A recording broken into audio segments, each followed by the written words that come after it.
Emmanuel. আজকে আমাদের নির্ধারিত বাইবেল পাঠ যাত্রা পুস্তক তার ১৩ অধ্যায় ১ থেকে ১০। প্রিয় ভাই ও বোনেরা, যাত্রা পুস্তক ১৩ অধ্যায় ১ থেকে ১০-এর অংশে আমরা দেখি মিশর থেকে ইসরায়েল জাতিকে মুক্ত করার পর ঈশ্বর তাদের দুটি গুরুত্বপূর্ণ বিষয় শিক্ষা দিয়েছিলেন। প্রথমত, প্রথম জাতকে ঈশ্বরের জন্য পৃথক করতে হবে এবং দ্বিতীয়ত, খামিরবিহীন রুটির উৎসব পালন করতে হবে যাতে তারা ঈশ্বরের মুক্তির কাজ কখনো ভুলে না যায়। ঈশ্বর বললেন, প্রত্যেক প্রথমজাত আমার। এর মাধ্যমে তিনি শেখাতে চেয়েছিলেন যে আমাদের জীবনের সেরা অংশ ঈশ্বরের জন্য। আজও ঈশ্বর চান আমরা আমাদের সময়, প্রতিভা, শক্তি এবং জীবন তাকে সমর্পণ করি। অনেক সময় আমরা ঈশ্বরকে আমাদের অবশিষ্ট সময় দিই, কিন্তু ঈশ্বর চান তিনি আমাদের জীবনের প্রথম স্থানে থাকুন। দ্বিতীয়ত, শিক্ষা হলো স্মরণ করা।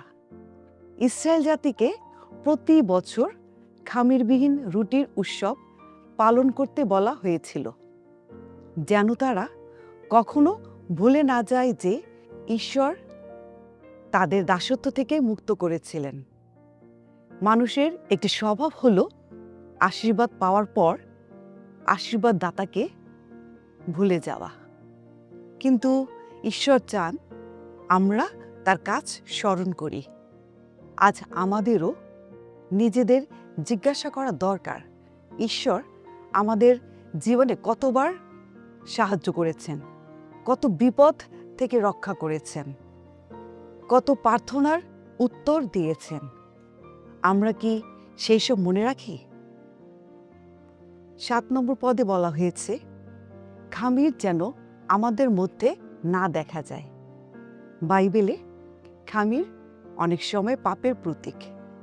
ঈশ্বর তার লোকদের শুদ্ধ ও পবিত্র জীবনযাপন করতে আহ্বান করেছেন। যারা ঈশ্বরের মুক্তি পেয়েছে তাদের জীবনে পাপের জন্য স্থান থাকা উচিত নয়।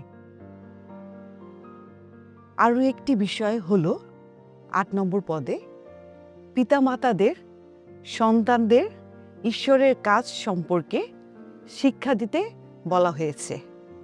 আমাদের বিশ্বাস শুধু নিজেদের মধ্যে সীমাবদ্ধ রাখার জন্য নয়, পরবর্তী প্রজন্মের কাছেও পৌঁছে দিতে হবে।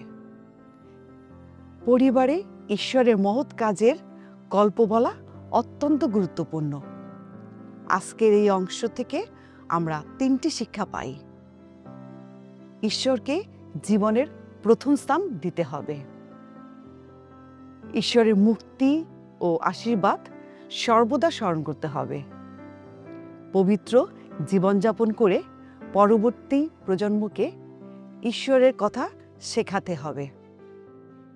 আসুন আমরা এমন জীবন যাপন করি যেখানে ঈশ্বর সর্বপ্রথম, তার অনুগ্রহ সর্বদা স্মরণীয় এবং আমাদের জীবন তার মহিমা প্রকাশ করে। আমেন। আজকের বাক্যের মধ্য দিয়ে ঈশ্বর আপনাদেরকে আশীর্বাদ করুন।